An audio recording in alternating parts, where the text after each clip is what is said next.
დილამშვიდობისა ყველას მეგობრებო მოგესალმებით. ცოტა ჩქარავი ლაპარაკებთ, თორე შეიძლება დრო არ გქონდეთ იმისათვის, რომ მომისმინოთ ბოლომდე.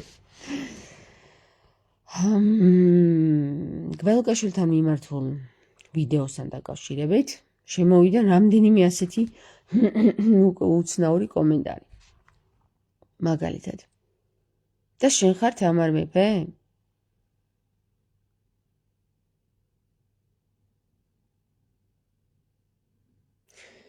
ამ თვალიდან სხვანაირად ხედავ და ამ თვალიდან სხვანაირად ხედავ.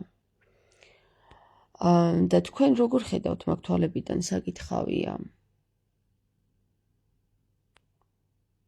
მოდი აგიხსნით სიტყვა მეფის მნიშვნელობას. სიტყვა არა. საერთოდ ამ ტიტულის მნიშვნელობას აგიხსნით და მერე მიხვდებით, რომ შეიძლება ვერც ერთი თვალიდან ვერ ხედავთ ნორმალურად. ესე იგი, მეფე ნიშნავს იმას, რომ არის ერის პატრონი. და თუ ერის პატრონია, მას აქვს განსაკუთრებული აღჭურვილობა. მაგალითად, აუცილებლად, როდესაც ის ხალხის წინაშე გამოდის, არავითარ შემთხვევაში არ აქვს უფლება, რომ მას კონდეს თავი цаრიელი.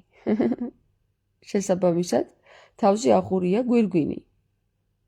და მე კითხვა მიჩნდება და გიბრუნებთ კითხვას. სადმე ჩემს თავზე გვირგვინს ხედავთ? შეიძლება ხედავთ და მე ვერ ხედავ. ჯერ. ამიტომ მეგობრებო, ასეთ კითხვას რო სვავთ, თქვენი უვიცობა პირდაპირ ჩანს. როგორც ჩემს ლაივში, ისე ეკრანებზე და ისე ყველა თვალში ვინც ხედავს ასეთ საკითხს. კიდევ გაგიმეორებთ. როდესაც მეფე ხალხის წინაშე წარსდგება, მას აუცილებლად უნდა ეხუროს გვირგვინი და ახურავს გვირგვინი. ასეთ ადამიანს შეგიძლიათ დაუსვათ კითხვა, და შენ თამარ მეფე ხარ? და თუ ასეთ ადამიანს ხედავთ, რომ ძალიან ჩვეულებრივად საუბრობს გვირგვინოსანი, ხო? შეგიძლიათ დაუსვათ კითხვა, მაგრამ თუ თავზე გვირგვინი არ ახურავს და მას მაინც ასეთ კითხვას უსმევთ, შენ თამარ მეფე ხარ? უნდა გითხრათ, რომ იქნებ თვალებზე გაქვთ სამკურნალო რამე. ან იქნებ გონებაში გელანდებათ რაღაცეები. გამოიგვლეთ ეს საკითხი ძირეულად, მეგობრებო. აუცილებლად. არ ვიცი, მე ჯერ ჩემს თავზე გვირგვინს ვერ ვხედავ.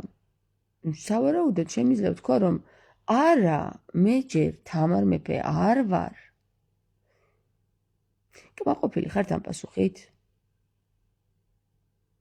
ახლა გემშვიდობებით მომავალ შეხვედრამდე გადაუსიერეთ თქვენს მეგობრებს, ვისაც ერთხელ მაინც დაუსვავს ეს კითხვა, თამარ მეფე გონია თავი.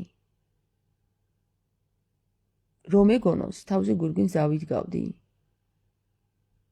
ოქროსას, ან ეკლისას. რა ვიცი, რომელსაც ამოვირჩევდი იმას. გაგოცეთ.